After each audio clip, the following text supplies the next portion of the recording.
Cine Papis. Welcome to another episode of the Cine Papis Podcast. Eddin Martinez, Jaime Fernandez, Juan Bago, and we are your Cine Papis every single Monday. And today I'm feeling like a sexual person. Oh, what? Yes, I'm feeling like a sexual person. I wasn't expecting that. I feel like I can embrace myself and who I am, and I'm not watching no clock for anybody. Oh, I see what he's doing. Yes. What is that bad? So you weren't sexual in the other episodes? I wasn't. No, I wasn't. Today I feel more sexual. Okay. Today I feel more sexual, and I'm embracing that because I like myself and I know That's who why I am. you are emulating your crotch is what you're man-spreading. Don't look at my crotch, Michael. Yeah. Now you're going too Now sexual. you're going too much. I can't lie. Now you're thinking too much. You're overtly sexual. Now. Also, you're being very rude. We have a guest today. I'm so sorry. It's okay. Well, look, y'all, we have a special guest all the way from the boogie down Bronx, and I don't know how she made it to Brooklyn in one piece, but we have the one and only Paulie Mars in the building, y'all. Yeah. Can I get spirit fingers around me? Oh, yeah. Sure. Go. Boom. Spirit fingers. There you go. Spirit fingers. No, those aren't spirit fingers. Oh. These are spirit fingers. Oh, that's what I was doing. Oh, you're doing jazz hands. You're doing jazz hands. Different. It's fingers. There you go. Yeah. Okay. Paulie, thank you for joining us on the Cine Papis Podcast. Thank you for having me. Of course. We wanted to have you on. You are an energy in yourself, and God, it's the best and worst thing in my life. Yeah, I know. Okay. Yeah, that's right. I'm just getting attacked. I'm a guest here. This is the first time I'm sitting on the podcast. She walked in and she was like, I don't know why the fuck y'all made me come all the way down here for this. I did not say that. Why are you lying? You might as well have said that. No, I did not say that. It felt like you I think said you're that. feeling triggered. I think I'm and I projecting. think that you need a moment to breathe. I'm projecting. Right Well, now. Bronx to Brooklyn is a trek. It As New is. Yorkers know, Yes. if you know your boroughs, That is a long distance relationship. She drove, Yeah. by the way. Just want to say that, so it wasn't that crazy. Oh, wow. It was still kind of crazy. It took an hour.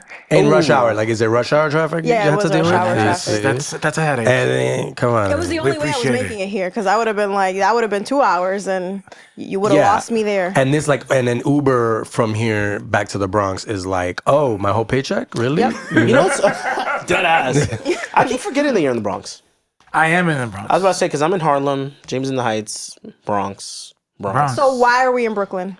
It's a great studio. Shouts to Need to Know Studios Yeah. that we get to take great here. segue. Yes. Great Thank you so segue. much for asking that because I get to shout out this beautiful studio that you yourself can book if you'd like. Need to Know Studios, and make sure you shout out my man's Courtney and, let And look him at know these that you wanna- carpets, feel amazing. Look at this chair. Yeah. Ooh, Paulie, look at Color that. coordinating, too. Do you hear the proximity of Paulie talking to you in the microphone? Talk, Paulie. So we're just gonna rub this chair. Oh, I don't like that. I don't like that while I'm rubbing the chair. Look, I'm sure you already saw the title for this week, but we are doing Darnell Martin's I Like It Like That for the Cine Papis this week. And I want to talk about why we're doing it. Okay. And we already know the rules. If you are at any time a guest here for the Cine Papis podcast, you are the one to choose which movie, unless one, someone is it already, or two, we're like, we're reserving this for somebody else. Now, we did reserve this movie Or for unless you. I also misremembered someone who told me the movie they wanted. Glory. You've done that twice already. And so they were like, I didn't really want to do this movie, and I was like, oh, I thought you had said in the party that, Every time Jamie it's a guest from Jamie, they always get the movie wrong. Don't tell me the movie you want to do, and I'm like slightly inebriated at like a function, because that's what happens. Yeah.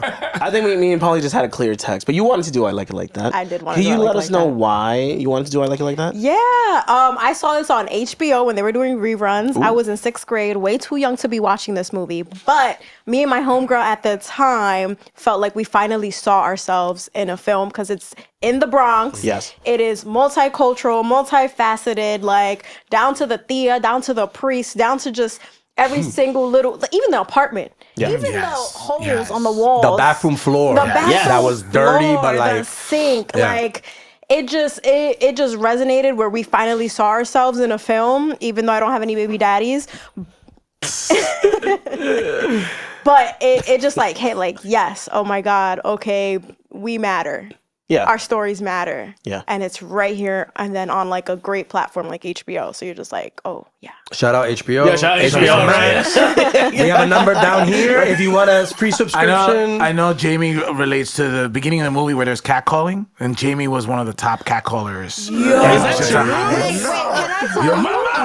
Come over here, mama. No, I'm the opposite. I'm like, I go to Hooters and I'm like, I don't want to make eye contact because I'm like, I feel like I disrespect. Yo, mama, what's up? No. I'm You know like, that same cat call in the movie, someone's done it to me. And Really? so it happened like years later, way after, and I remembered it. He like triggered it. So I just went Yeah.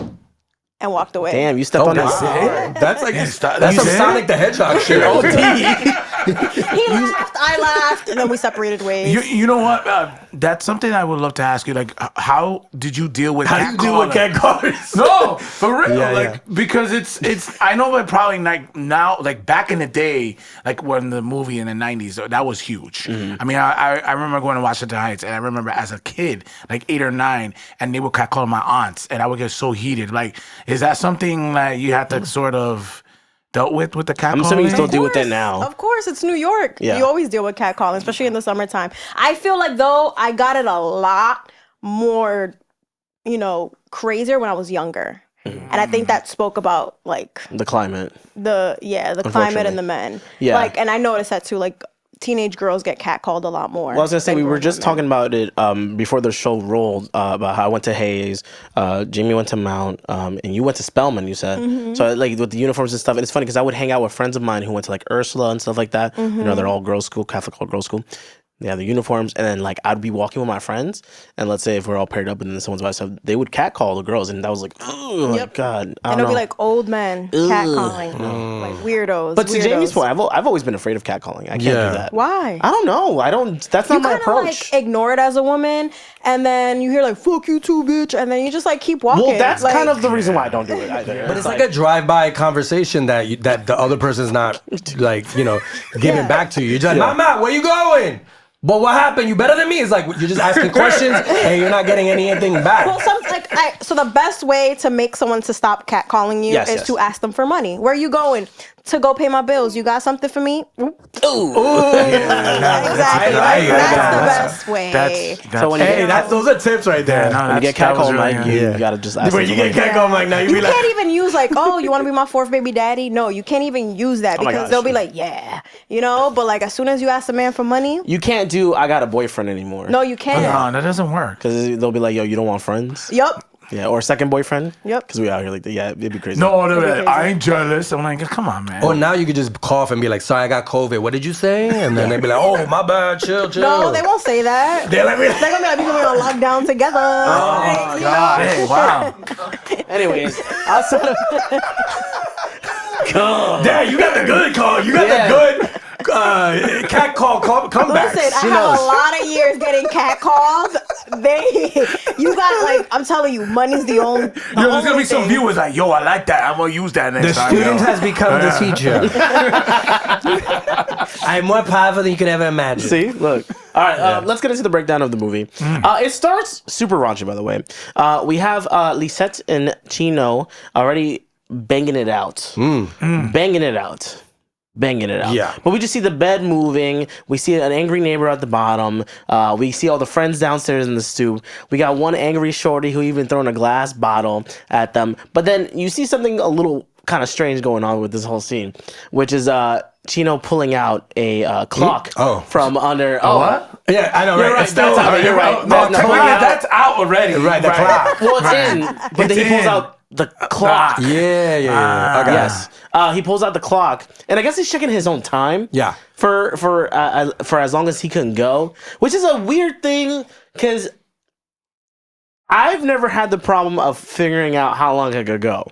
Right? Okay. He was breaking records. Which is crazy because I don't know. I've learned from research. That sounds crazy. Don't quote me on this. Okay. But I'm learning something here. But it's from you. recorded, so everyone I know. can see and rewind. And I'm sorry, Mom. But yeah, it's like more of like Meow. I guess some girls don't even care or like the idea. I guess you could tell us for how long you go or whatever, as long as it's not like 2 seconds. Right? He's like checking his time. She's getting frustrated, and he's going for the world record.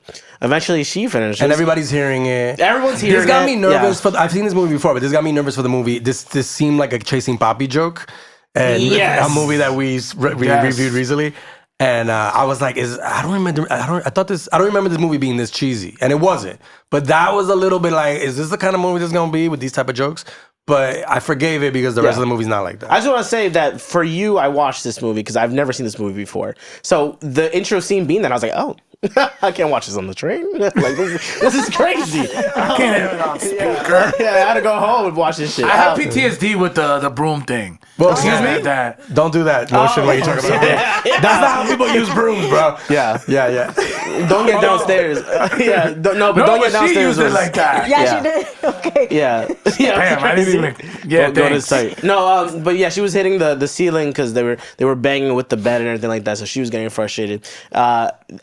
After that, they get over it. The kids are banging on the door as well, and they finally break out of the room. They see that the kids are fucking around, and then they break Lisette's studio. Her stereo. Yeah. Which is so funny, by the way, because I just want to say that this whole plot of this movie is low key because of the stereo. Yeah. Welcome to the 90s. That ass. Welcome to that. If you didn't have your music, you didn't know what you was doing. Like layaways. When they come about layaway, I'm like, it's very That's called 90s. Klarna now. It is called It is Klarna now. Yeah. And I think that's what makes it so great, this movie, because it's so evergreen. Like, you could remake this same exact movie with everything now. Yeah. And the plot is still relevant. Yeah. Like, everyone has a Chino, Lisette, a nosy downstairs neighbor. Yep. A shorty who's trying to take your man. A shorty trying to take your man. The block who don't know how to mind their business. Everybody's in your business. Your bodega, of course. Of course. See, after all that goes Botanica. down. Yeah, your botanica. Botanica. Yeah, see? After all that goes down, basically what happens is that Lisette is bothering Chino about getting her new stereo. Her thing is that it's a little bit more than just the stereo. So the fact that she wants him to be working, she wants to see some bread going on. She got the kids. Mom's is right there, played by Rita Moreno. All right, and then we got. Whoa! Why you Rita Moreno? Like, say it. So how you say it? No, you say but it. you said it like it's just Rita from down the block. It's not just No, Rita. because we're gonna get into her character later, Legend. without a doubt. Legend. Legend. Yeah, like come on, gonna- put some respect. no, on we- it. no, EGOT. EGOT, yeah. EGOT. We gonna get into. I want to live in what the legend America. does. Yeah. You know. See, él sabe. Él sí sabe. Look, our people know. We get it. We see all that happening down. Eventually, they all are downstairs. They're all just chilling in the coop, right? Regular shit. Night in the Bronx. But they get into a bit of a conversation about what Lisette wants to do to then get the finances to then afford a new stereo. Since Chino can't do anything about it, and she wants to get into modeling, and even especially modeling school. Chino hears all that, and he's like, "You don't need to get into no damn modeling school." But right after that, he goes, sees his boy Jack. Jack is known for the numbers. You know, I don't know. Are you guys big lotto people, like Powerball? I know people who are, but I'm not. Scratchies. No, but that movie also kind of resonate because my grandma's into the numeritos, which is the underground Dominican lottery. My mom used to do it. She used to And numbers. it was always like every time I was at my grandma's house, it was like, yo soñé de un número 5 y 3. And she had to go play it. So like that whole thing there, I can relate to. I like that. You never did that character when we did sketch comedy. Like that would have been a good. Now you gotta bring that back That could have out. been a good recurring character. Thanks, man. Appreciate that. Let me write that down. Let me write that down there. That's abuelita right there. My mom used to get random calls. ¿Cuál número tú quieres, Juan? Oh, el 12. Ah, ese está bueno. Ajá. Yeah. And then she'll play all the numbers and then Yep. get like a little piece of the pie, you know, if any numbers hit. But that's the biggest thing about it too, is that Chino was playing his numbers, right? Yeah. For That's- 5 years straight. For 5 years Yeah, straight, which yeah, is yeah, crazy. yeah. His numbers. So it's like, it's okay. One day it's going to hit, right? And even right after the whole sex scene, all that happens, we have Magdalena, right? Am I saying that right? Or Magdalena? Magdalena. Excuse me, Magdalena. right? Or Maggie, as they call her, right? And Shorty's over here in their business already, in Lisette and Chino's business. And she's like, look, Chino's number almost hit. So we see how big of a deal it is. But it's a bit of like, not just of the superstition, but also his gambling addiction. Now the Magdalena. Wow. You really Yeah. Is that not what it is? Real quick about Magdalena from Jump Street, she's like Hot. obviously hot. Yeah, okay, no, obviously always coming on to. I thought you were going to say the whole of the block. No, right, but Well, I mean, specifically Is that what the kids say now? The Lisette's, pick me energy? man. Is that? Yeah, is that she's a pick me. She's a pick pick me. me energy. She's a pick me show. Mm-hmm. And so from the beginning of the movie, you're like they're gonna fight or they're gonna have because it's like you're not hiding the fact that either you fucked him or you want to fuck him. So I thought that was a little maybe slightly too exaggerated, where it was like, we get it, she's a hoe, but like, damn, how is this girl not slapping her? You're calling Lisa like that a hoe? No, I mean her character. Wow. She played a hoe well, but I don't think she's a hoe. Yeah. Don't take this clip out and Lisa Vidal is not a hoe. Boom. There you go. I loved her in Bigger in the Beauty. Bigger in the Beauty? Baker in the Beauty. I was like, that was an excuse me? ABC show that I can't know that she was on. Anywho, so yeah, I just thought they could have toned that down a little bit. That was they made her a little cartoonish at times, but whatever. Yeah. Look, he's playing his numbers, right? She's like, how come you got money enough to go play the numbers, but not enough money to get the stereo? But it's okay, my number's gonna hit one day. Sure. Right? Well, next thing you know, a whole blackout happens, right? Probably something not so. I mean, I haven't seen a blackout since, since the 2003. Yeah. Was it 03 or 05? No, it was 03. It was 03? Okay. How did you have that so confirmed? It's etched in my head because I remember that I was in the bridge apartments at that time, and I lived on the 32nd floor, so I knew I was not going to stay in my apartment on the 32nd. Jamie knows. Elevator, 32 flights. I was like, no. So that was a crazy day in Washington Heights because it was like a big ass block party that whole night.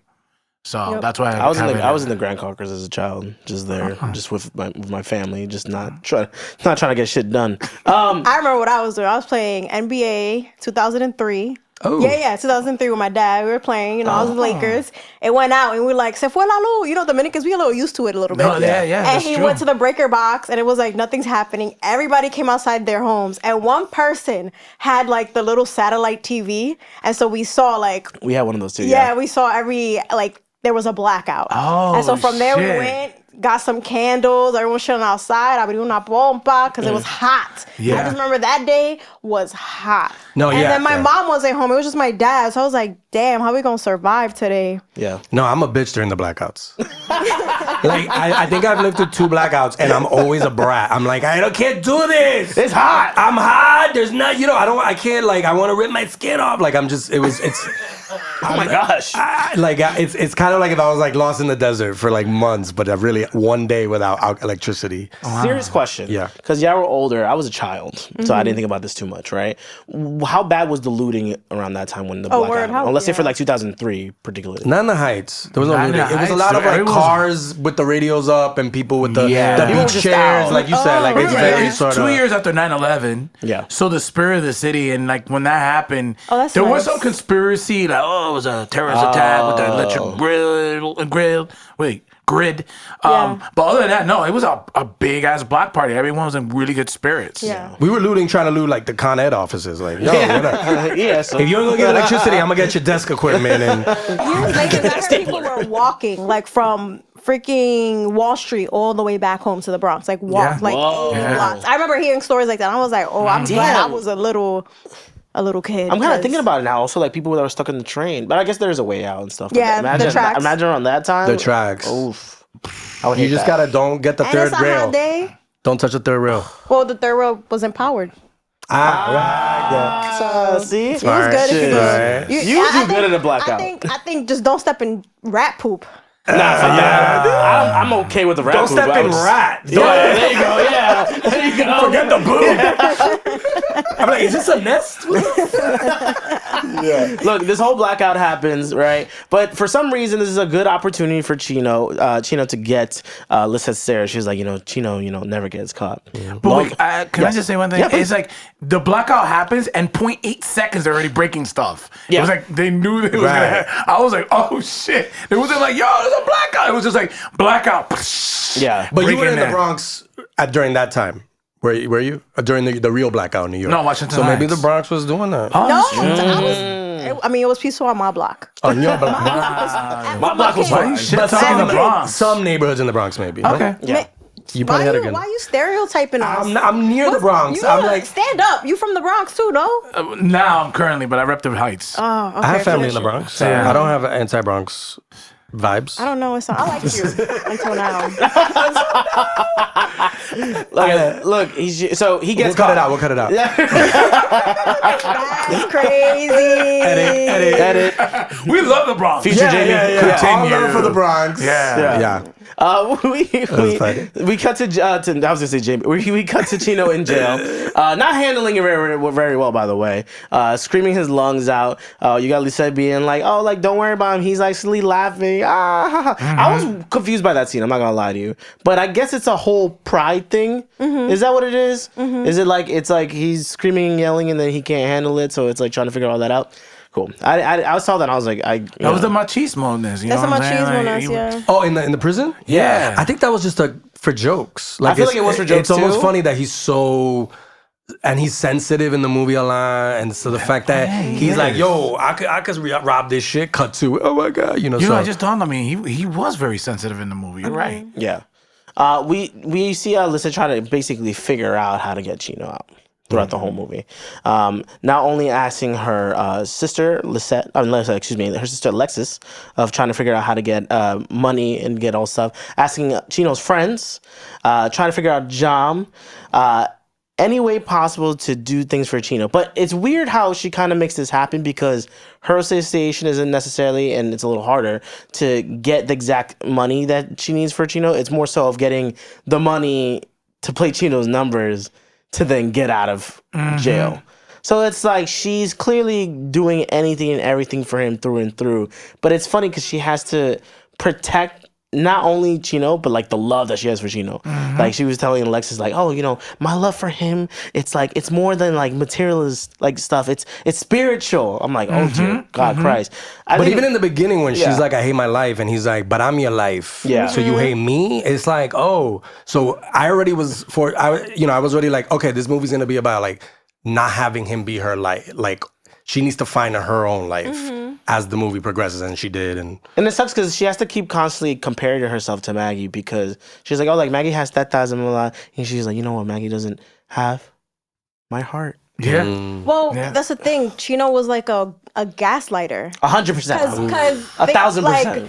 Why does your wife feel insecure about her tetas? Because you make a joke about it around your boys and you let them clown. You let them clown, your wife. They're actually married. You let them clown your wife. And then you allow Magdalena, first of all, no fucking company after 9 p.m. Why are you allowing the broad of the block knock on your door? They get to show you the newspaper at 9 o'clock at night. What's wrong with you? I didn't think about that. I did not think about the He time. allowed other people to disrespect her and kind of, That was John. That was ballsy, but there was an interesting scene that they were all making fun of her tetas. Yeah.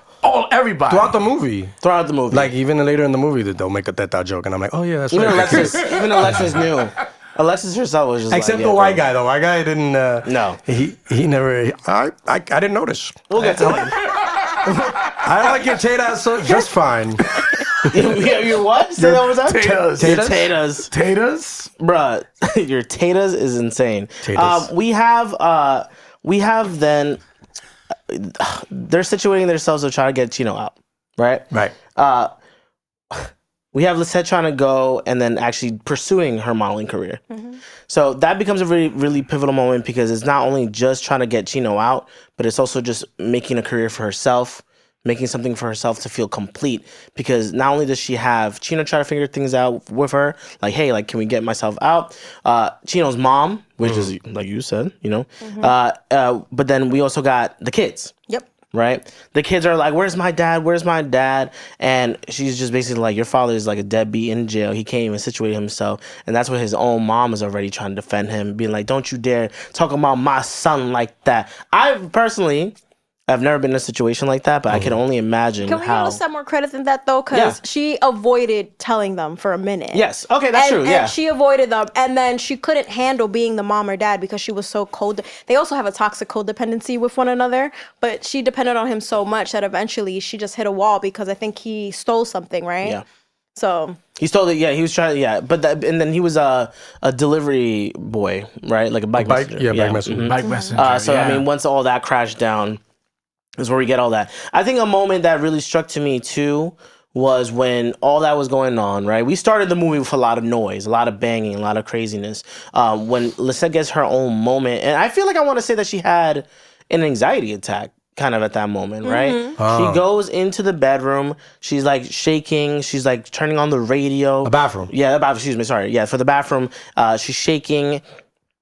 The kids are banging the wall again, right? Was it like a Mark Anthony song that was playing during that time? Yeah, it was. Yes. Which is very like Coded. to the authenticity, right? Because I'm like, that song was like, especially in the 90s, but even now you hear it in like a family function, and you're like, oh man, this is real. They had a good soundtrack. They did. Yeah. But that's right now, like a term right now is she was overstimulated because she had the banging from, the old lady from the bottom is banging, got the kids screaming. So she was just too much. And counting her quarters. Like, that's crazy. You know how down bad you got to be counting quarters? Yeah, no. So, while her tiles are breaking, which is so insane. That kid was that kid, Chino Jr.? Little Chino? Yeah. He was tough, but look at like all the chaos around him, though. You know what I'm saying? There was a lot of chaos around those kids. Yeah, a lot of chaos. Yeah. Which is crazy because then in hindsight, as a grown man, now I'm like, dang, all the kids watching all that, I'm like, now imagine what they're going to absorb from all this relationship nonsense. Those are our parents today. Yes, which is wild, right? So Lisette then goes to find the modeling agency. Right, she gets a little bit of help from Alexis, like kind of sharing the tetas as well. You know, Alexis has her little fill-ins, her little what do you call that?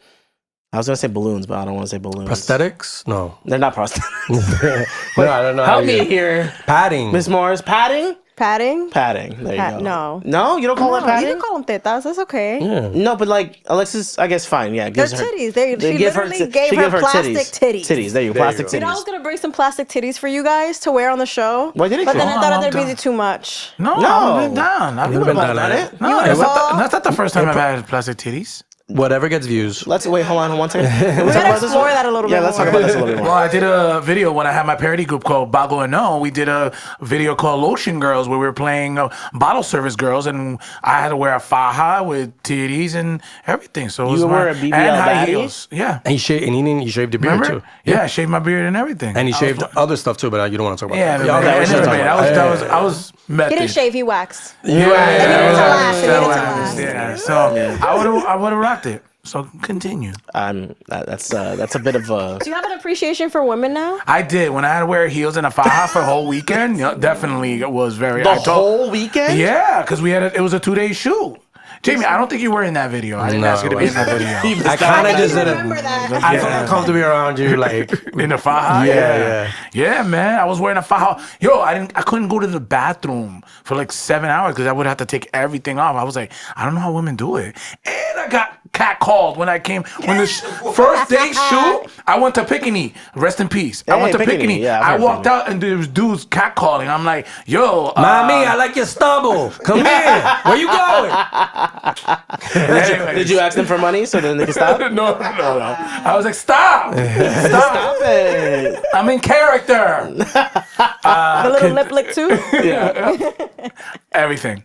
Can we talk about a person that we know that was at the modeling agency? I think one of y'all mentioned that y'all knew who Daphne Vega was playing the receptionist. Yes. So young in that. I didn't even recognize at first, but yeah. Yeah. So they're trying to figure out how to probably get into the modeling agency, even sneaking through the window, hearing some conversations very sort of like doing a great job sneaking detective though. type of like, let me hear over here what's going on. I want to find out what's going on through this window. Kind of figuring out, seeing I guess I would say like a recruiter comes through, and then they try to get somebody, and then they're like, never mind, you have nothing that we want.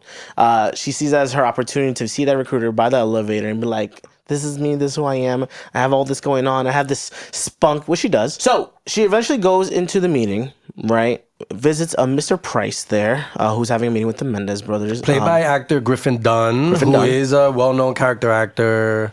And he was in also like a well-known New York film, After Hours, by Martin Scorsese. So he knows his way around a New York set movie. A lot of New York energy in the movie. Also, Who's That Girl with Madonna? Yeah. Oh, I didn't know that. Yeah. Oh, look at that. That was kind of a That's flop. before my time. I remember that movie back then. Mike, when we were Madonna? talking Madonna, when we were talking via text, I feel like you knew a little bit more about the Mendes brothers. Well, the Mendes brothers are being played by the Barrio Boys, which was one of the great things about the film. Is like they're real artists. Yeah. Jerry Rivera is also another client. Yeah. But the Barrio Boys, Fast and Furious was part of Selena's album around that time. So they were big. So I like that aspect of it with the Barrio Boys being in. Yeah, So, it was like, these like little cameos throughout the movie. Yeah. Mr. Price was not having it though. He was like, it's not really what we're looking for. Here's a couple of bucks. You know what? How about you get yourself a cab home and you're good. You know, you don't have to come back ever again. Take your Uber home. Right. Take your Uber home. It's kind of funny because he was trying to, the reason why he wanted, a model, quote unquote, from whatever, was to be like, oh, I have a black friend too. Yeah, type shit.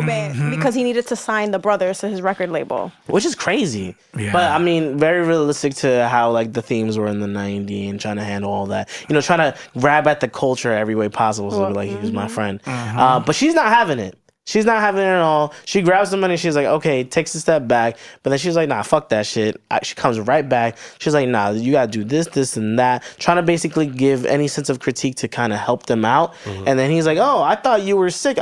You know what? Here's more money, for some medicine. Like, I don't think you needed to. And she's like, nah. She just basically shows and proves herself to what she really does and why she's in it. Not only as just a personality, but like a really like smart person into this role.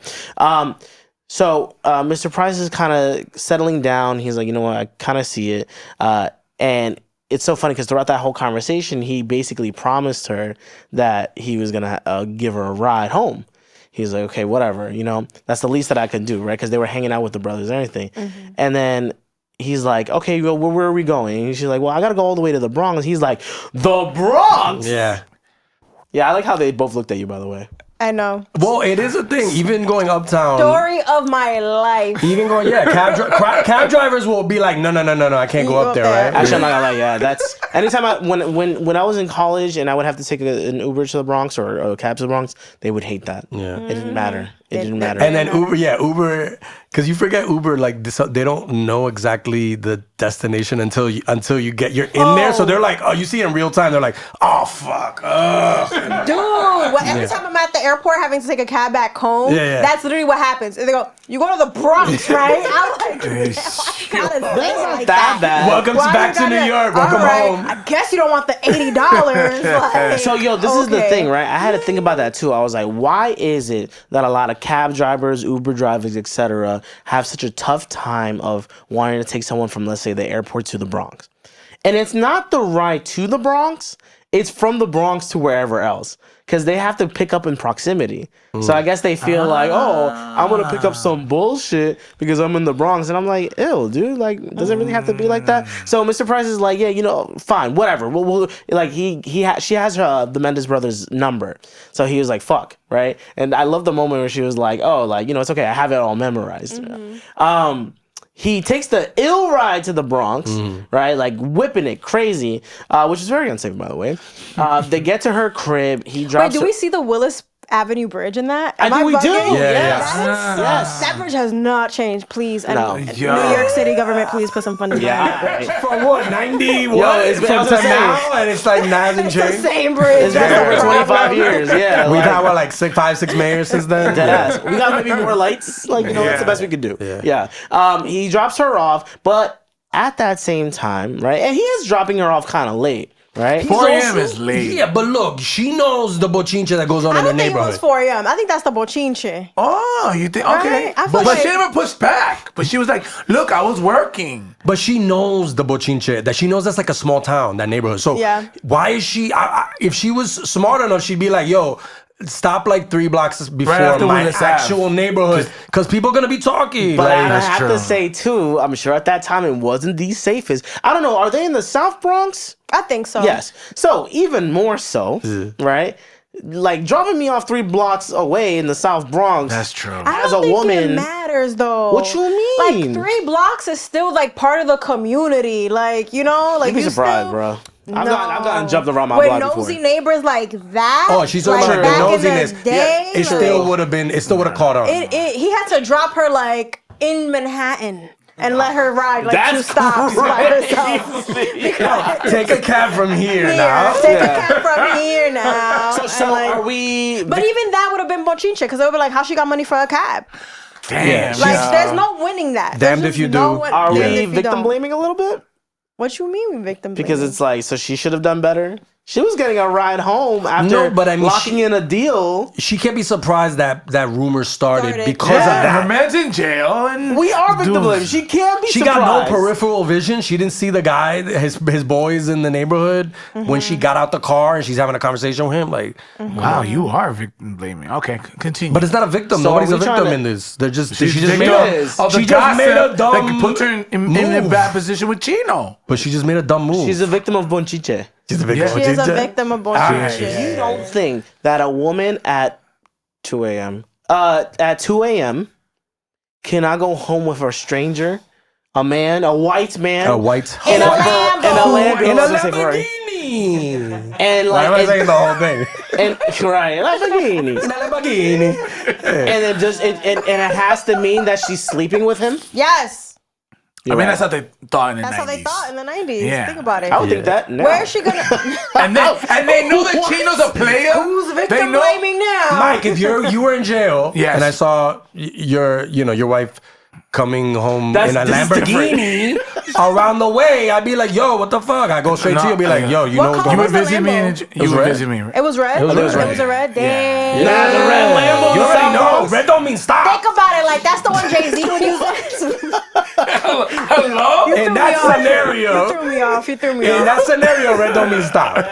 Okay. If my girl pulls up in a Lambo with a man I'd never met in my life, oh, I'm tight. Yeah. Well, just a couple of days ago, she was using food stamps, and I'm pretty sure that was going so around true, the block actually. That's too. true. That's true. That's true. That's so They true. did She was like, yeah. she was just counting coins Yeah. to choose between her man's numbers. And yeah. Damn, we all victim blame, but you might be right. Hey. You might be right. So right after all that Lamborghini ordeal, right, we got Chino's mom making a visit. And she's like, Mijo, we can't have you here.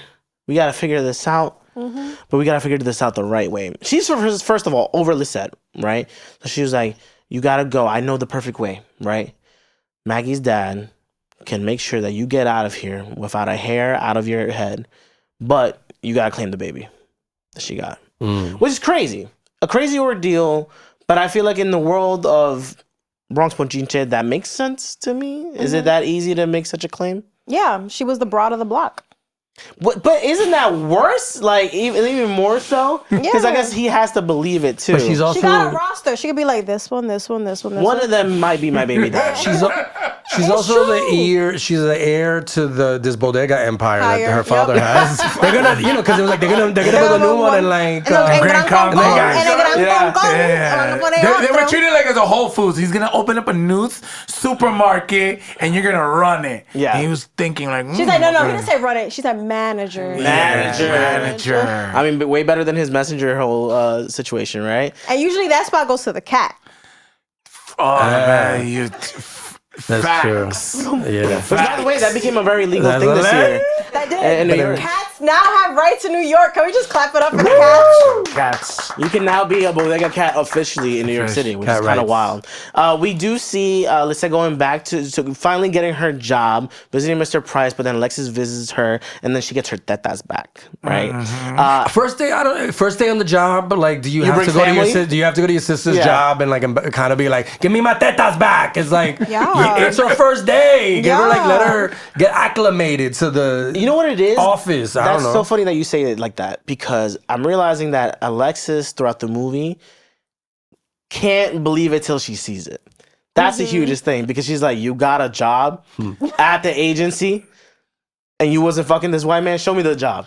Right. And then she gets it. She's like, oh, okay. Like, I guess you weren't lying. I feel like Alexis too is like kind of like the person that's pushing Lisette to be her own woman. Yes. Because as soon as she doesn't like, Alexis also doesn't want to see Lisette with Chino. She's like, you need to like leave Chino behind Yeah. and mess with this man. And she kind of planted that seed. But before we get there, Yeah. Well, actually, I wanted to even track back a little bit. What was even crazy when she was trying to pawn her shit, and when she was trying to pawn the chain, and it was plated. Oh man. That's too shady, Nana. It was played in, and she was like, shady. and she was like, "Oh, the ring," and then Lisette was like, "What? Like, you can't help me, Alexis?" And it's like, "No, girl, figure your shit out." Yeah, like they didn't want to give her the money, the surgery money. So fast forward, we then see Chino's boys at said jail, and then they're like, "Yo, you'll never believe what I just saw yesterday, bro. I saw your girl in someone's Ferrari." But like, not only just that, but very much putting in the fact that they fucked, which is crazy to me. Lamborghini, excuse me. Es lo mismo vaina, un punto. Like, it's a fucking fancy car, a red fancy. I don't care what car it is. If it looks fancy as shit and it's red and there's a white dude in it, I'm like, what are you doing, girl? That is gonna be my problem right there. Right. Now, if he pulled up with like a I don't know, it's pretty much a motel with wheels at that point. Low-key. You know, something is going down in that. You don't Lambo. pull up with like a yellow Yari, and I'm like, oh fuck, like I'm screwed. Like, can you fuck in a Lambo? nah, In the 90s, in the 90s, anything possible. We're not the Lambo men here. We wouldn't know. The red one. I'm out. Lisette finally gets her first day at the job. She's dressing Jerry Rivera at the moment, right? A big time. She's getting all the pieces ready, but at the same time is when Chino is getting out. And then I would love for you to even mention that, like, you know, the fact that he was getting out at the same time and the scene going back and forth of her Putting dressing him and her basically dressing the gentleman like Chino. Yeah. Right? She dressed Jerry like exactly like how Chino. She was, you know, in a moment missing him and just making it his twin. Which, does that make her like? Is she a fool for that? For her still loving him and everything, even though No. like She's going a through all married that woman stuff? with 3 kids. But I also think it shows that she knows. It helps her in that job to know what what maybe his Jerry Rivera's audience would find authentic. Yeah. So it's like, I'm using someone that I know in real life. Yeah. And this is what he would wear. And the audience is the neighborhood that she lives in. I highly That's what want they're that trying to shirt, appeal by the to. way. Yeah, exactly. That Bronx shirt? I want that It's Bronx fire. shirt. And that's like, something that simple. Griffin Dunn and his stylists would not know. They wouldn't know that sort of style, or they wouldn't have that sort of fashion sense. He picked the right one. Yeah. Even down to the hair too, because they put the gel and slipped back the hair. Yeah. And Jerry Rivera fully was like, yeah, I'll be in the movie, but no lines. Yeah. He don't gotta do nothing, baby. He gave her like a hug and shit. I'm like, okay, like he's happy to just be there. Yeah. Yeah. We then, so after the whole first day, she's coming back. She looking like mad happy. She's like, I just had my first day. I did it all right. And she's like, oh shit, Chino? You're home? Bruh. So she goes sees not only Chino, but basically the entire family and all their friends all on the porch because they're welcoming Chino back. And Chino's already looking at her like very disgusted. And it's like, what do you want to do with me? Like, what do you want? Like, But he's wearing a t-shirt with them on. He's wearing a t-shirt with a photo of both of them on it. Yo, you know they used to do that back in the day, right? Where you could like, I don't know where you would get it because like, my dad had one. Probably 161. 161, like where you can get your family printed on it. Yeah, I don't know if y'all did y'all ever do like the hearts, the mirror hearts, and then you could like etch your name on it, and then it just breaks in half, and then every person gets a piece. That was a big one for me. That was a big one for me. That sounds like a Valentine's Day gift. No, that was one. It was the same place that you could get the belts where like it had like the LED lights and shit. You could get those same T-shirts where like you could put yourself. I gotta do that. Yeah. I gotta Shout go. them out. Yeah. Bring it back. Right, bring it back. That's where we find out that Chino is not only there, finally free, but now also claiming Maggie's baby. And Lisette's like, what you mean? Like, that's your baby? And then he's like, no. And she's like, oh, no? And he's in a pickle. I don't know what I personally would have done in that scenario. Because it's like, not only am I upsetting my wife, not only am I upsetting my, I guess, baby mama at the same time, but now I'm upsetting side piece, right? I'm upsetting my mom, her dad. Yeah, it's they're just a all lot. there. It's a lot. It seems like this is and it's happening. And I really like John Ceda's performance here because you can see him like go. Like at first he's disgusted, but then you also see the moments where you can tell that he still misses Lisette, and it's like she'll say something, and it's like he's transported back to like, oh yeah, this is my wife and I love her. But then his friends will say something, and he's like, yo, what the fuck are you talking? You slept with him, you know? So I like that he was going back and forth. You can see sort of his sensitive side mixed in with like this angry response that he has to like her potentially cheating on him, right? And true to that, the angry response is where he also has kind of a scuffle with somebody from the block, basically like just judging him for this whole shit that's going on. And it's like, you don't even know how to handle your girl's a hoe, blah, blah, blah. You got this shorty going on. And I'm like, damn, this guy has to deal with all that shit, but it's low-key, it's kind of his fault. It's kind of Chino's fault. Right. Like, you can't be getting into that mess like that. Also getting night calls at like 9 o'clock, 10 o'clock, and then now you sick because you saw your shorty with a man in the Lambo. That's when we eventually see Lisette go back to work, right? She's all stressed out. She's pissed off. Mr. Price is like seeing the Mendez brothers kind of perform or anything like that. And then she's all frustrated. She's just trying to get shit done, and she basically spills some champagne on him. But he is like trying to make her way to her, which I saw that coming. Like he's trying to like get at her and etc. And then there was a whole thing of the wedding ring because she pawns the wedding ring and then she wears it and then she's mad so she takes it off. So he's kind of saying, you're giving me mixed messaging here. Are you married today or not? Yeah. Right. Yeah, and I don't think in like 2025 that sort of the way that's handled would be the way it would be handled today, because it's very sort of like he definitely inappropriate, but the movie is kind of not really. It was the 90s. Yeah, it was the 90s, right? They definitely did not have sexual he's taking harassment advantage of his training. power. He's taking advantage of his power dynamic with her, and it's kind of like not a big deal in the 90s. But now it'd be like, yo, somebody would be like, yo, he can't do that. Like her sister would have been like, he can't do that to you. You could like report him and shit. Yeah. But nobody said that in this movie, so they just let it happen. I think that does suck because I mean, even to this day, I'm sure there's a lot of cases where people are dealing with something like that, having to being fearful of their job because of someone who in power who wants to. But this kinda get never. with them. But that's what I'm saying. There was never a moment where she felt like I feel like I might get fired. Maybe at the end when he almost fires her. She would son him all the time. Yeah. Which was had that playful. dynamic. It was cute, playful. But I'm also like, yeah, he is kind of a fucked up boss. Like from Jump Street, he's trying to fucking get her. Yep. She's taken back by that. She goes home and then she sees Chino again. And she's like, what's going on? Where's Alexis? What are you doing here?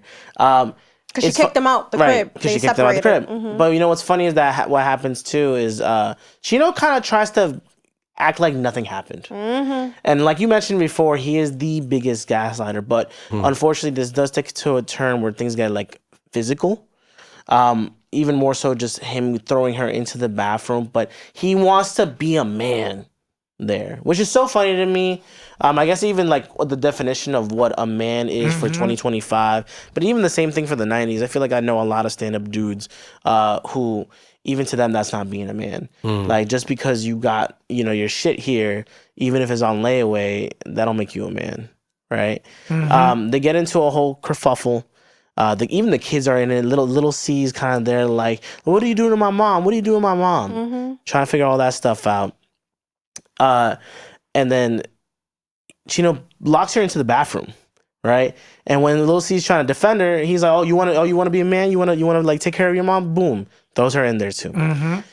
That was such a weird moment for me because it's like we kind of do see him start to really battle his own insecurities at that moment. And that's when it's really starting to leak. Yes, he was dealing with baby mama drama, or my girl may be cheating on me, or I mean, obviously he has a money problem without a doubt. But that was when we see him like kind of almost like look into himself a little bit and then be like, yo, like, you know what? Like, I'm a real man. I can handle all this shit. Like, none of y'all are gonna tell me what to do with my house, even though I just got, paid out of jail by claiming someone else's baby type shit. We move on to then Lisette seeing Mr. Price again, right? Going on to work like almost nothing happened the night before. But things get like intimate, like a little too intimate. Intimate. They get intimate. Were you intimidated? Yeah, intimate. Yeah. No, Right. it was not even intimidated. Intimate. Intimate, yeah. Big intimate. They get into a scene where eventually Lisette actually does sleep with Mr. Price. But it was so funny to me because she was like, fuck it. She's just kind of over Chino, over everybody else. And she just wanted to have her own moment, like kind of her own free moment. And that's why earlier in the episode, I even mentioned, like, you felt sexual? I felt sexual. Yeah. Right? Because that was a big one to her. Which wasn't awkward at all. At all. No, never. Yeah. And, they're like, they laying down on the office. And then she was like, take off your watch. Because she didn't want to deal with that. She had all that paranoia. I don't want to be timed. Yeah, she doesn't want to be timed, which again, a weird moment. But then I'm trying to remember. Was that a good time for him? A bad time for him? It was a bad time. Yeah, it was just like he was a Minuteman. Yeah, right. It started as a good time, and then he had the meeting, and then he was just doing, Well, he had the meeting and the meeting. Oh yeah. No, he was trying to like multitask, which is hard. You gotta give it. But no, you're mentioning the sexual thing. Other than everybody saying that she has small tetas, right? Like they also kept harping that she wasn't sexual. Yes. And so this was a moment where she was like, "Yo, fuck what everybody's saying. I'm gonna take this I'm gonna take my sex, my sexuality into my own hands." I don't know, but something she was like, so I'm gonna prove that I'm sexual. And then she ended up being with a guy who was like the least sexual guy she could meet, a guy who's like literally on the phone while he's getting pleasured. Yeah. Which is, I think the whole movie is just like telling Lisette what she can't do, and her just doing the complete opposite of that, just to prove a point. Oh, I don't got tetas. Yeah, I do. Now I do. Now I do. Now I do. Yeah. Oh, okay, I still don't got tetas, but I got the job anyways without the tetas. Yeah. Period. Oh, I'm not a sexual person. I'll show you sexual. And I like that you said that because it goes back to even something I mentioned about Alexis earlier, right? Which is Alexis is a person that will not believe until they see it. After all that happens, right? She got the condom, right? And she goes the condom wrapper, excuse me. She goes to the Botanica and she's like, I did it. I slept with someone else. And they're like, no one's gonna believe you, Lisette. It's not true. You're lying. She's like, what's this? And she's like, oh my God, you did do it. No, she said, don't pick up random condoms. She said, you're right. She said, don't pick up condom wrappers. Yeah, wonderful response.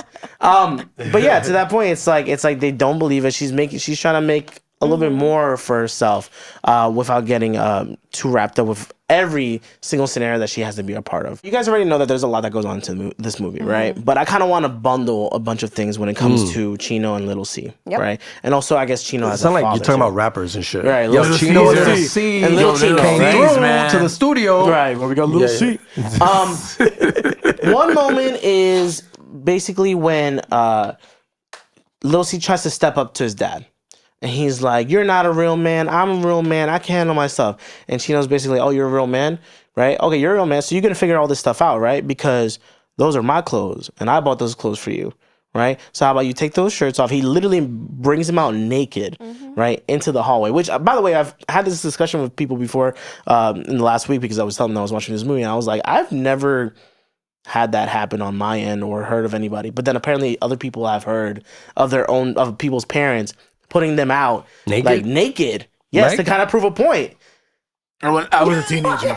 You were a teenager? I was a teenager. Yeah. I was a little kid. Because his energy shifted. His energy, It looked like he had something to say. Why are you looking at me? I was in underwear. Continue. In underwear? No, I'm joking.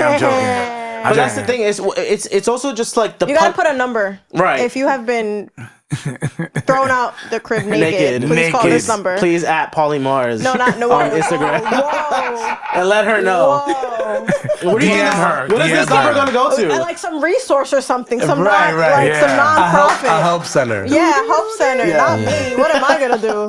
Or just go keep it. Just go to your therapist and handle that. Unpack that. Oof.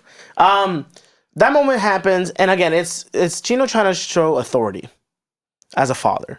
Oh, and I guess at the same time as the man of the family, because Rita at that moment too, right? Both of the kids are there, and we do see Lisette at one point basically being like, yo, you guys can't do anything with her hair. Like, can you help her out? And then what did she say? I forgot what exactly. Nappy. Yeah, she's like, I don't deal with nappy hair, which is in my family crazy. Lineage or line, we don't deal with nappy-headed people. Crazy. But it kind of fits where, like, whatever character that she had it portrayed at is. that It point, was that so. Latino colorism. Yeah. Yes. And remember that sort of Chino snaps with his son because his mom is egging it on. Exactly. Like, yo, your kids are animals. You can't even control them. You're going to let them talk to them. And he's there throwing the clothes and he's just throwing it. Like, he's not listening to his own dad. But I think in Chino, as the movie progresses, is seeing that his son is kind of losing sort of respect for him, going to jail and, arguing with his mom and even like when that moment when he goes a little later when he's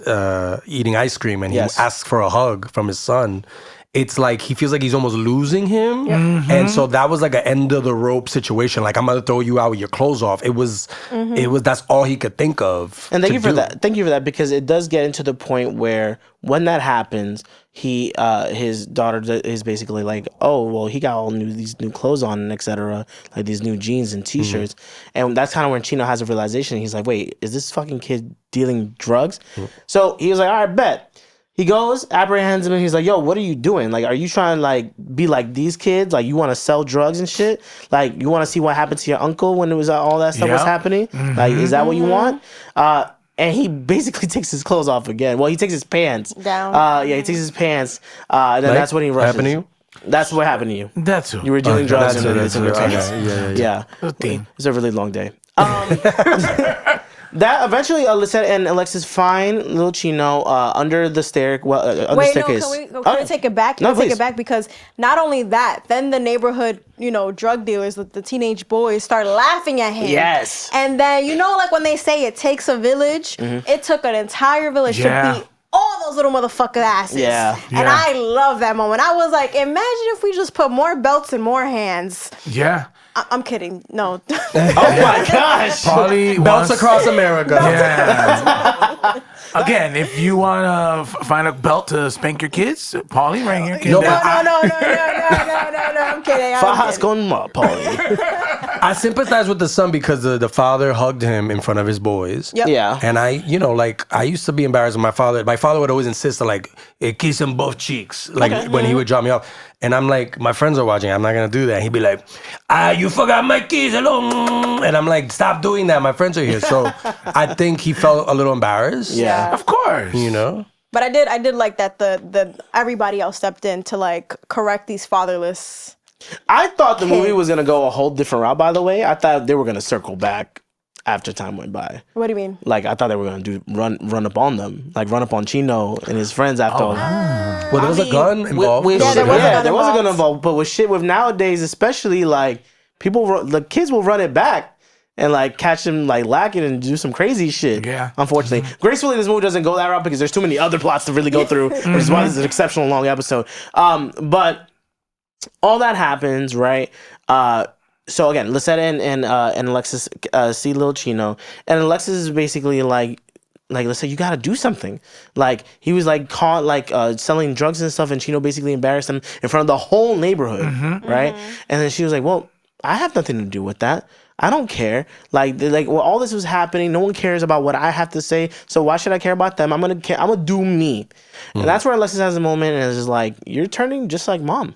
You're turning just like that.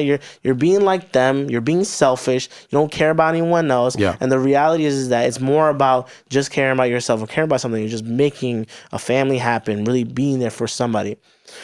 And it's interesting because then Alexis takes that pivotal moment and is like, you know what? I'm going to go and show my true self to my mom and to my dad. She dresses up, has a whole wardrobe and everything. And her mom opens the door and she's like, Alex? And she's like, no, it's Alexis. This is me. And she has a moment, she's tearing and everything. But then we cut right back to Lisette, and we see Alexis come through the door, but she's covering her face and everything.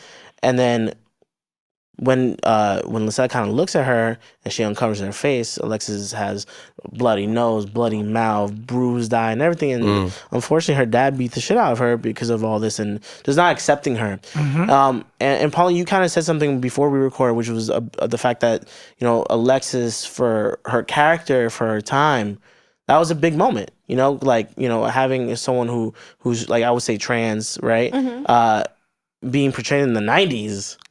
It's huge. Early 90s. 93, that's huge. Yeah.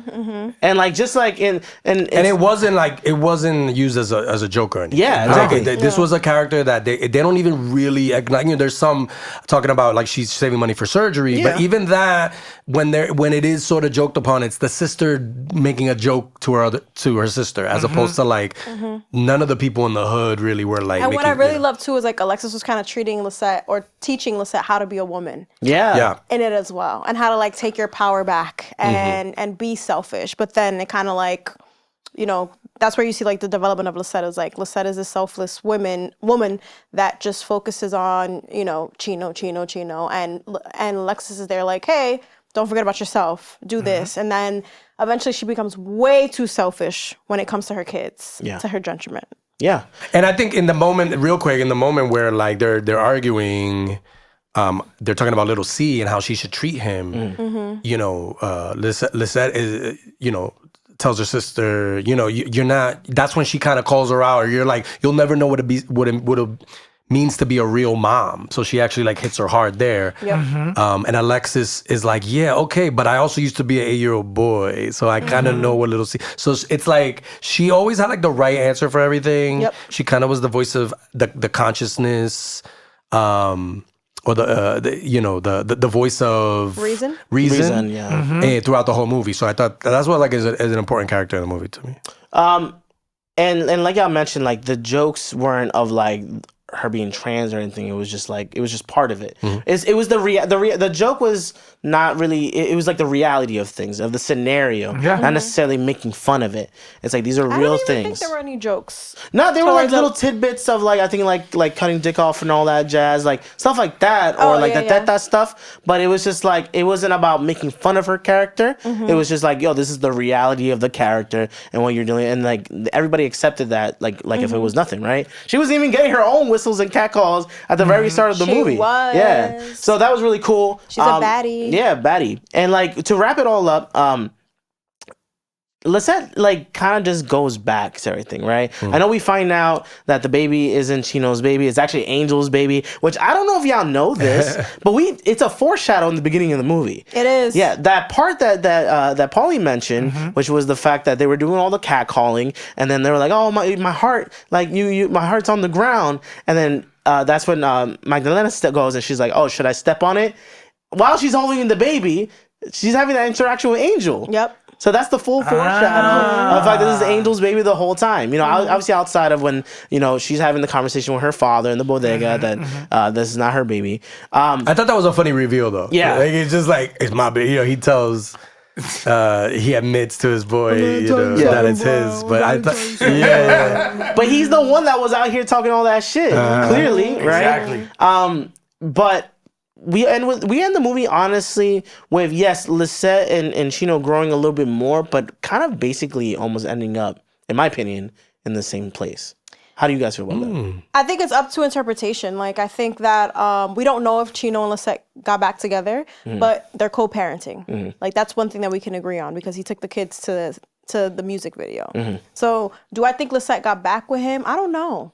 I feel like she is co-parenting with him by the end of the movie and kind of like feeling him out. Because she still loves him. Like she clearly still loves this man. But he did like a big betrayal because at the end of the day, even though the baby isn't his, he still cheated. And claimed and everything. Yeah, you're right. And then lived with her in the same movie. They had a little cock spell. Quite literally. Yes, I forgot about that. But you know what is so fascinating, and like, you're right, like we don't know, is the moment where they're like, all right, write down everything you did with the other person. Oh, I hated that scene. And, Chino the whole time with his insecurity and sensitivity, like, he could not let that go. And then when they went ahead and she wrote down what she did, which is like 2 things, compared to like 42, it was like relief. He was like, yeah, everything's good now. And she's like, you're an asshole. Like, you did 40, I remember the number, 42 things you did. So I agree with you where it's like sort of we don't know they're together.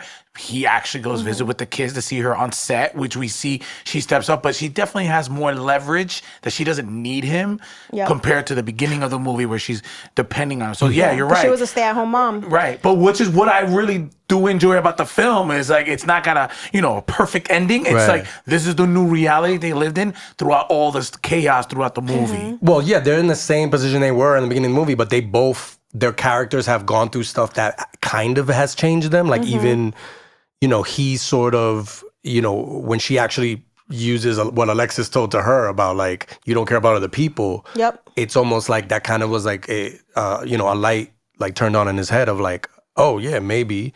And maybe that's something that he can like sort of realize through all the stuff that he's been through. And she's gone through a lot. She's she knows that she's more than just Chino. like Chino. Right. Yeah. And so And Chino knows that now too. exactly.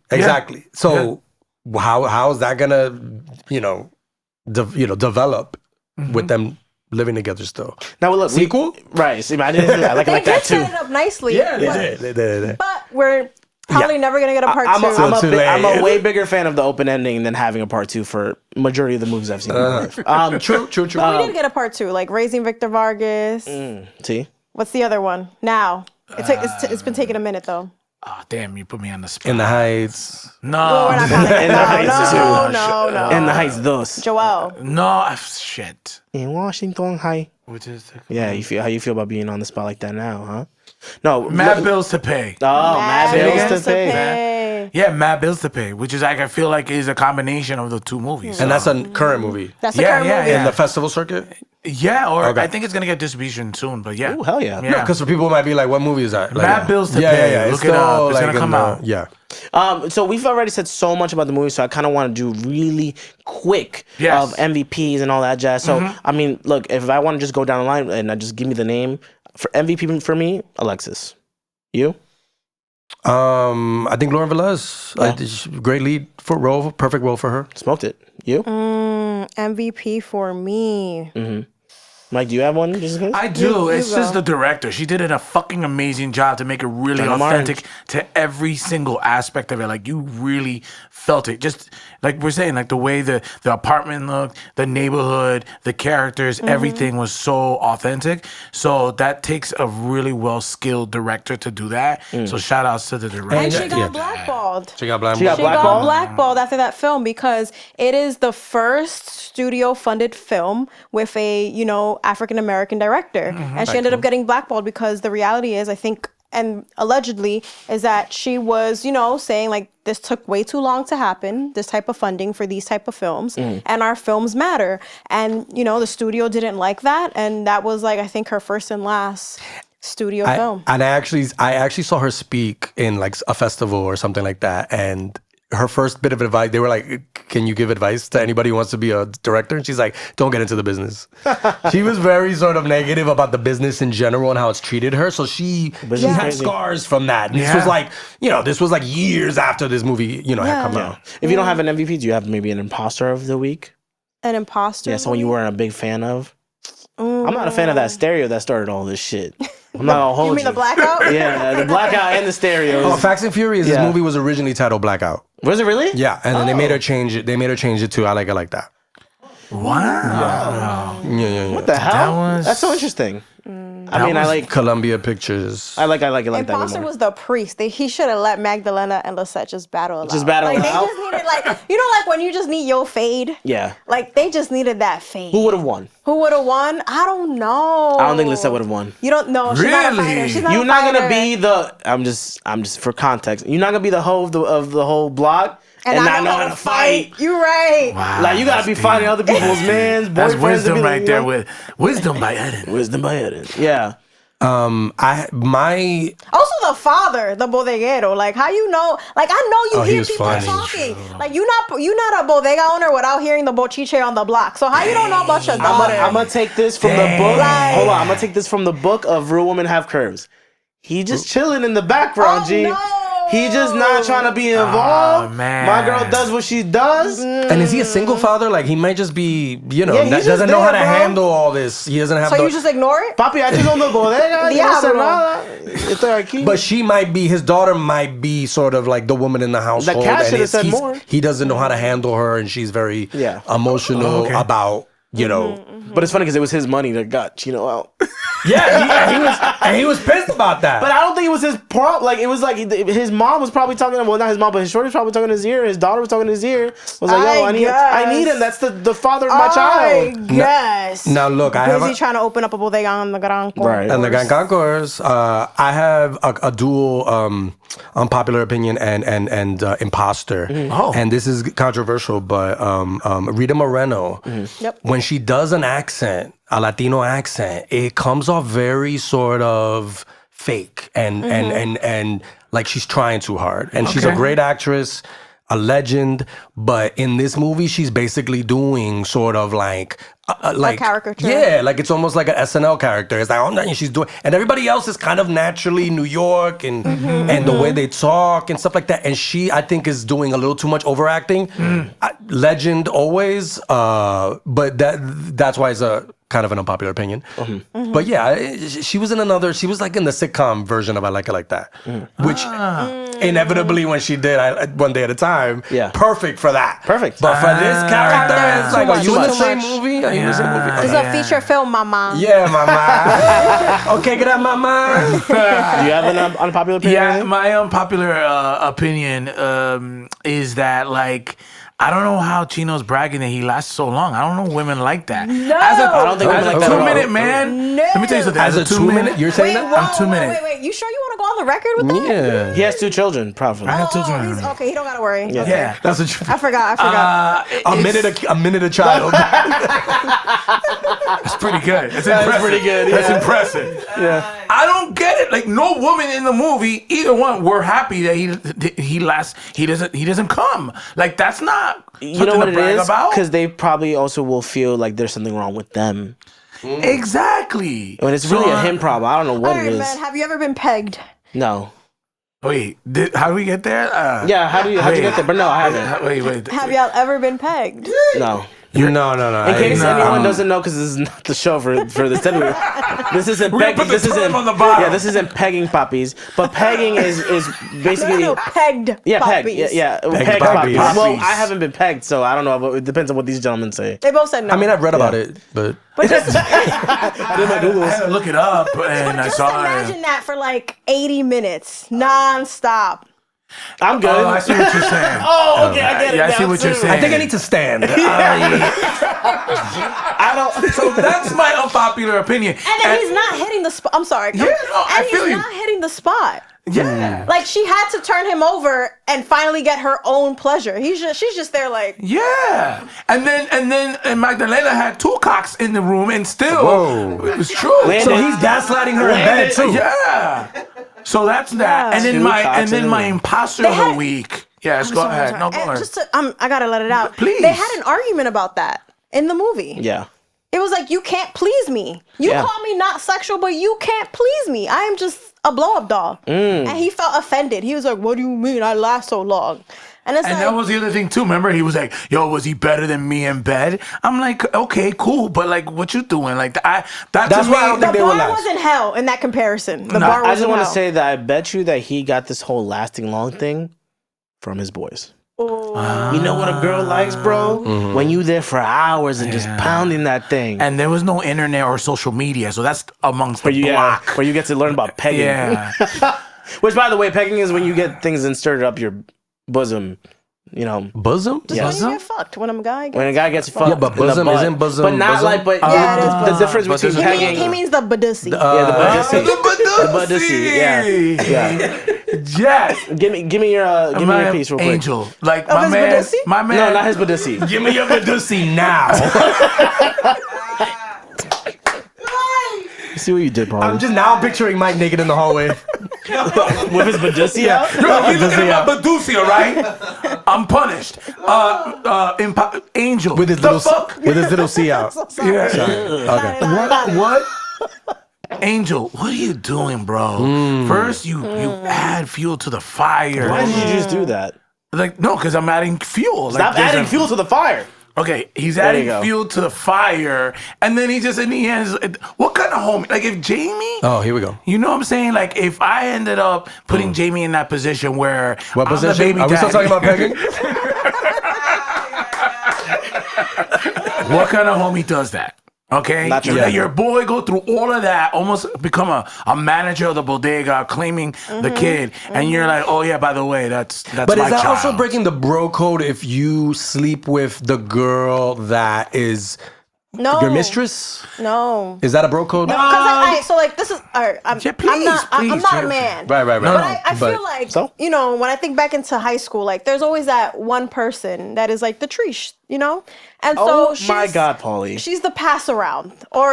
And there are males that also are pass arounds, you know? Like Doja Cat said it. heard from a friend of a friend that dick is a 10 out of 10. And so, like, like, there are people that, it's like, oh, word, you tagged in. Yeah, I think he was more upset about the baby. Am I tagging in after y'all tag in? No, it's okay. I was third in that. I guess that's what you have to situate there.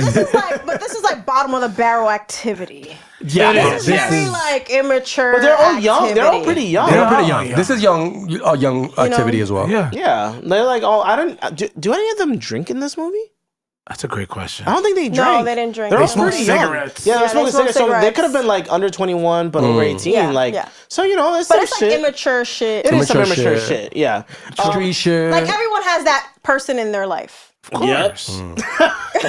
For sure. That was strong. They're listening right now. No, I'm not kidding. Whisper the name. Wait, can you imagine? You were that person? I wasn't the person. Oh no. No. Oh, okay.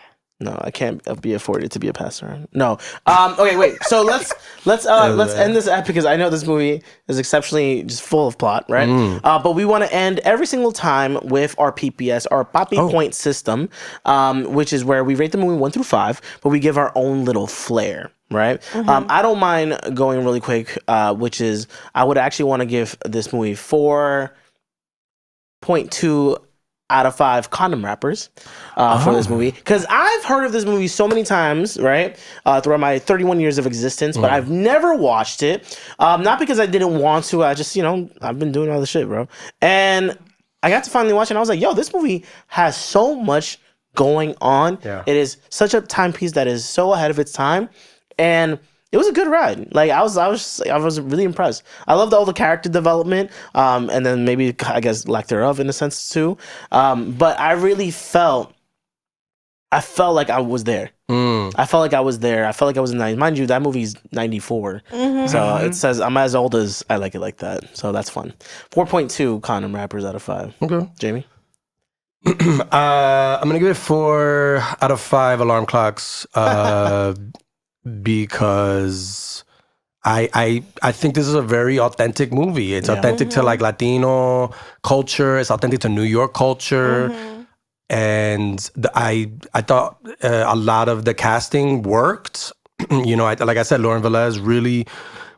I know she's had a really great, a good career on TV and stuff, but I really think this is the type of role that should have maybe elevated her to maybe more feature films. Yeah. And I guess, in 94, that wasn't going to happen, that doesn't happen with Latinos in movies like this and indie movies like this, but. And she was half Jamaican. And which is another element of like. Big Bronx energy. Yeah. No, this is Bronx real. Energy, they weren't afraid to go there. And so the pacing was good. It moved really well. I was never bored. And great cast, great vibes. I really like it like that. So 4 out of 5. We're gonna save you best for last. So Mr. Bago. I know, we're gonna save you best for last. I'm follow me with the math. Another one of those. I am 2. Nope, let me not. I'll make it simpler. 4.5 fake titties. I was gonna do that. I know. Sorry about that. You got some time. Shady, you can do nipples. You can do nipples. Shady, nena. You can do nipples. Nipples. You can do nipples. I think from top to bottom, macro to micro, this film is just iconic in a sense. So I'm giving it 4.5, obviously, because we'll save the 5s for the very limited. But it's just everything, even the side banter, even just everything, like just the air, like you just see it and you feel it. And then I feel like that's part of my unpopular opinion. I was like, this movie was so fucking authentic for Latinos. It's like they are scared if they keep doing movies like that. It's very influential in the industry because you look at it. I when I watched the film, I saw the Torero brothers were interns in this movie. We have a few friends that were behind the scenes. Just being on set just opened doors for people to start their careers, just experience it. That's how authentic it was behind the scene and in front of the camera. But it was such a great film that you can watch it. I watched it and it feels like this story, like you said, can have a 2025 version of it. Even the kid actors, Little C is like they were fantastic. So New York kid. Yeah, the way he talked. We don't even talk I about didn't see him acting. I didn't see him as a child actor. And the sister too, the young sister. Even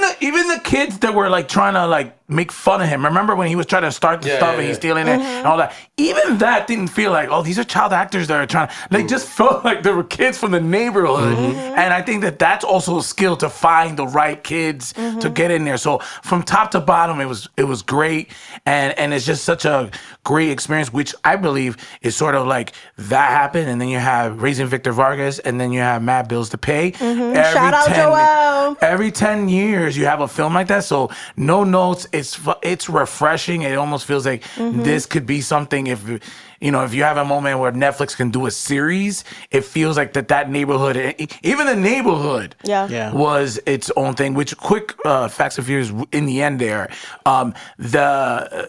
somebody that was on set that was telling me that the neighborhood was very difficult to shoot because obviously they're like, what are they doing? Shooting a movie, but it was Lauren Velez's scene when she has a whole monologue. I got a job. What the fuck are y'all doing? She tells off everybody. They did it like a round of applause for that. So awesome. To me, I feel like, even to how challenging it is to shoot a movie in a neighborhood like that back in 93 is not easy. Like I said, it could have been in some other city, but they kept it real to shoot it even in a neighborhood. That could have not been cheap. I would give it 5 food stamps. Listen, that... full circle. That was. And I talking about no benefit card. I'm doing that. That's real full circle. Old school food stamps. That's how we give it. Can I just say, I think depending when this drops, that would be our first 5 on the show. It is. I don't think we've ever had a 5. Yeah, I mean, you guys are basically giving it 5s in y'all monologues right now. Like y'all are big up in it. Listen, this is a film that won't be appreciated until it's one of those classics. It's a fucking classic. Go watch that shit. It is a classic. Yeah. This film is a complete classic. You don't have Raising Victor Vargas without this. You don't have Mad Bills to Pay without this. You don't have any any New York, this is true New York City. If someone wants to be like, yo, what was New York City like back in the day? Go watch that. That is old New York. That's the New York that we're losing. They are like the literally on screen recipes that we are losing, from throwing money down out the window to play your lotto numbers to the priest. So abuelita hitting the fucking ceiling. To the apartments. There are still apartments that look like to this day because they still like to give out landlord specials. Landlord specials. There's a hole, just put paint over that shit. Everything. And so that's what I'm saying. This is like an evergreen film. Even to the soundtrack. The soundtrack is sick. To the side that you still hear. Un Verano en Nueva York. That's if you could put that whole song and make that movie into a music video, and it gets 5 food stamps for me. A 5 out of 5 from Paulie Mars. And you know what? In this movie, because of this movie, you can buy diapers with those food stamps. There you go. That was a weird little loophole there, huh? Right. They want to sell it to her. Well, no, but then he let it go. Yeah. His daughter was like a hater. Oh, big hater. I'm going to report you to the Food Stamp Council. Yeah. Crazy. Yeah. Guys, you already know the deal. Make sure you let us know down below what you will rate this movie out of 5 for your PPS, your I don't care what they would rate it. It's okay, bro. You don't have to read the comments. I'm standing behind this film. Just add Paulie every single time you rate it. Every single time. 3.5. What's done is done. Yeah. Y'all, we had Paulie Mars from the BX. We got spit figures one more time. From the BX to here. rep a BX film. On the Cine Papis Podcast. Yo, Paulie, thank you so much. Can you let everybody know where they can find you? At Paulie Mars on Instagram, TikTok, YouTube. What else is out? Facebook. Yeah. There you go. Paulie Mars, everywhere LinkedIn. You want to find it. And LinkedIn, if you want to. Make sure you get the connected in there. If you want to see her resume, yeah. You know the deal. We are your Cine Papis every single Monday. Eddin Martinez, Jaime Fernandez, Juan Bago, your Cine Papis, and we will catch y'all next time. Cine Papis.